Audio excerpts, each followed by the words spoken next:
and energy are produced is known as. It's a very easy question, right? Breathing is just an exchange. There is no oxidation.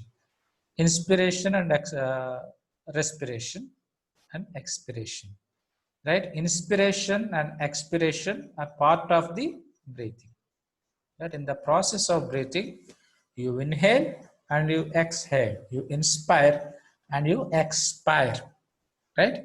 So A and B and D cannot be the answer. The answer is respiration. This is where the oxidation of glucose is happening, the releasing energy ultimately for the utilization of cells. Answer is C, the respiratory organs.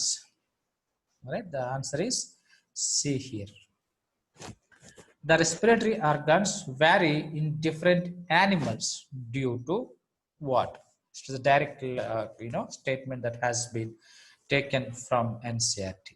Right, the respiratory organs vary in different animals due to habitat and level of organization. Right, due to habitat and level of organization, not especially due to nutrition, nor is it excretion, nor is it reproduction. It is due to habitat and level of organization can be your right choice. It's direct lesson. You can obviously see, if you take the insects or the arthropods as an example, right? They have diverse habitats. That is where they have diverse respiratory organs as well. That's what we have discussed in the video lesson in the morning, right? So why do we have all these different kinds of respiratory organs there in the form of gills, in the form of tracheal tubes, book gills, book lungs, and all of that? Which of the following are the respiratory organs of insects? Insects which are belonging to arthropoda, right? So that is trachea, gills, cuticle, and lungs, and obviously it is the tracheal tubes. Obviously, the organs of insects which are useful for exchange of gases is the tracheal tubes. Which animal? So I'll just highlight that here. So that is tracheal tubes. Okay. And which animal among the following respires via buccal cavity, moist skin, and the lungs as well? So this part also we have seen in the morning. Yeah, in our video lectures. Which animal among the following requires the buccal cavity, the buccopharyngeal kind of respiration I told in the morning? In the frogs, right? And frogs also have the cutaneous respiration. They have this moist skin and for the cutaneous respiration, and the lungs as well, the pulmonary respiration. If you see in the frogs, as a matter of fact, you would see 4 kinds, right? In primarily 3, buccopharyngeal also is being used. Yes, one is the cutaneous. Majority of the respiration happens by skin, cutaneous, followed by pulmonary. At the larval stage, we have bronchial respiration, right? And then we have the buccopharyngeal respiration as well in the frog. Hydra, it's simple diffusion via cells only. Cyclone also simple diffusion via cells only. And earthworm is the cutaneous respiration, not the buccal cavity, not the lungs. Respiratory organs in aquatic arthropods like crayfish, prawns. These two are the examples of crustaceans. A crayfish is a crustacean, and the prawn is a crustacean. Crustaceans belong to the arthropoda. And mollusca like Unio, right? Mollusca like Unio, the snail. What kind of organs? Morning also I told, the lesson, the gills. So here, these molluscan groups of animals have the gills, not the body wall, not trachea, not even that. Yes, lungs also, lungs haven't developed yet in these groups of animals. Now, which of the following has the most well-developed respiratory system? Right? Among all these animals, which is more advanced? Obviously, mammals. Mammals are more advanced. These two are chordates. Yes, these two are chordates, but despite that, mammals are superiorly developed than the amphibians. Right? Mammals are more superior because they have highly developed organ systems in the mammals. So your answer is the mammals. Now, which structure in human respiratory system is involved in conditioning of the air? And which structure in human respiratory system is involved in conditioning of the air, right? So if you see the human respiratory system, and it's supposed to be there in the next segment anyway.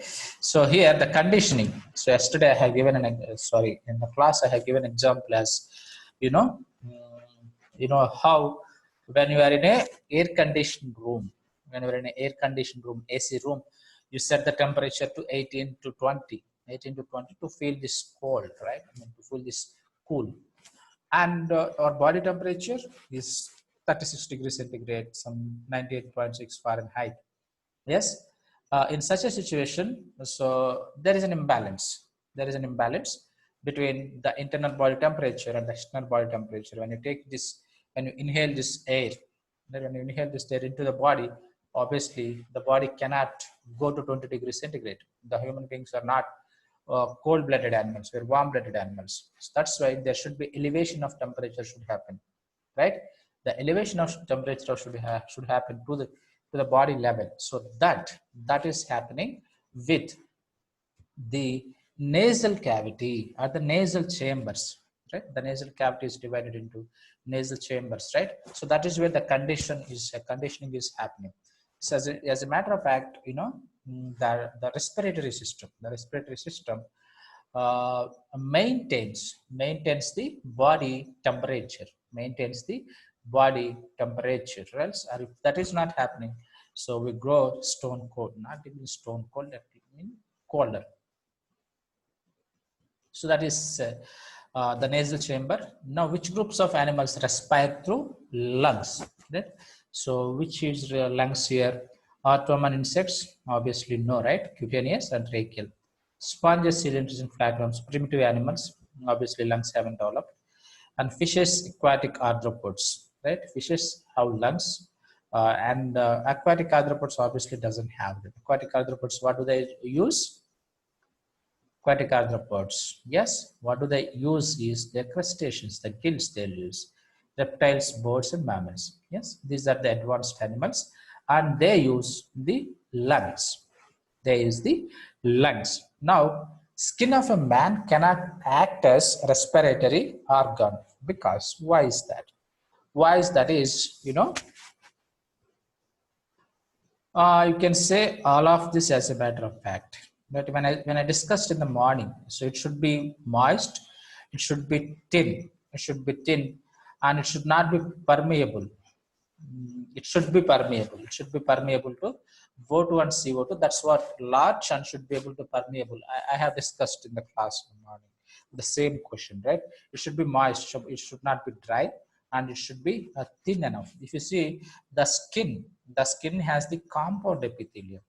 The skin has the compound epithelium having many layers of this squamous epithelium, right? So we call it, and again um, we have this keratin as well in the skin for the protection. So having the keratin and having the stratified nature of the skin cannot allow the exchange of these two gases, O2 and CO2. So that is why you can say all of these is the answer, right? Cannot be a respiratory organ because of that. Now, utilization of O2 by cells, right? Utilization of the O2 by cells for catabolic reactions and resultant release of CO2. Resultant CO2 is called as what? Is it breathing? No, breathing is exchange.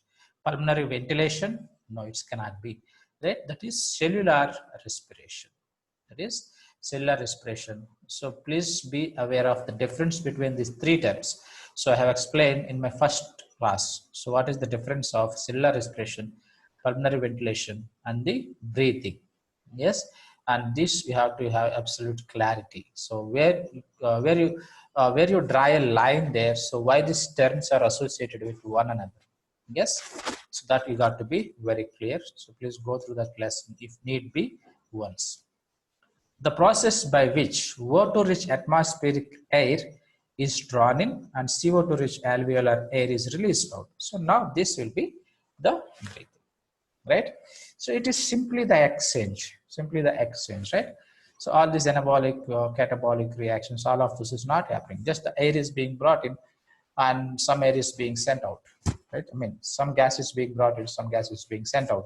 So that will be simply breathing. Please understand the difference between these two questions. And which one respires through gills? Which one respires through gills? We given examples. Crocodile is a reptile. The reptile, what do we have? We have the lungs. Whale. So what is whale? Right? So what group the whale belongs to? It belongs to mammals. Right? Blue whale. Whale is a mammal. Right? Despite it's living in aquatic waters, it's a mammal. Whale is a mammal. Frog. Frog, what does a frog breathes by? So just now I have explained, no? Four structures that are there, but we are speaking about the gills here. The gills, the frog. Yes. Crustacean. A fully grown tadpole larva frog respires through, right? A fully grown tadpole larva of frog. A fully grown tadpole larva of frog respires through, right? A fully grown tadpole larva of frog respires through. How does it respire? Yes, so this respires by gills, right? Frogs, there are too many questions are coming from that area. You have to be aware of, right? Branchial respiration. Please be aware of these terms, right? Branchial respiration, pulmonary respiration, and as well cutaneous respiration. Cutaneous is the skin, branchial is gills, and pulmonary is lungs. Yes, so here tadpole, gills, that is branchial. Book lungs respiratory structures in. So yesterday morning also I have explained now. So what groups of animals? That is arachnids, spiders and scorpions. Spiders and scorpions belong to this arthropoda group. Belong to this arthropoda group. That is why. So we have this that here. Arachnid, not mollusca mammals nor arthro. In in Nereis. So Nereis, which group this Nereis belongs to? Nereis belongs to Annelida. Annelida, gaseous exercise. If you remember our first year study, yes. So there you see in the animal kingdom. So there the gaseous exchange. The gaseous exchange occurs by this vascular parapodia. Right? We have this structures called parapodia where we have the blood vessels present on them. So vascular parapodia will play a role. Yes. And diffusion of oxygen in tissues of cockroach occurs through. Diffusion of oxygen in tissues of cockroach. Diffusion of oxygen in the tissues of cockroach is tracheoles. Right? Tracheoles is the smallest. We have all these tracheal tubes.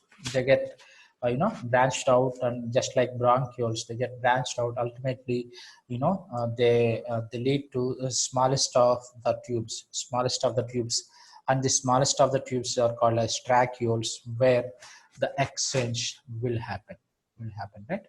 And then along with the pulmonary respiration, cloacal respiration is also seen. As a matter of fact, in turtle, right? Majority of the respiration, it is a kind of unique deviation that you see in the reptiles. Reptiles are land animals mostly, and very far and few aquatic animals are also there. Say, so for example, the reptile and as well as crocodiles. These are reptiles. Reptiles, the majority of them are land animals, terrestrial animals, where you see the lungs as the primary mode of respiration that you would see. Okay, so that is some questions for your understanding when it comes to the breathing and exchange of gases. Breathing and exchange of gases. Yes. So we shall discontinue here, and I shall make all these questions and answers, and I shall be posting this in our group as well. Yeah, I mean the next segment will be on the human respiratory system. So the questions will be based will be basing the questions on human respiratory system. Yes, thank you, and I shall be ending it now.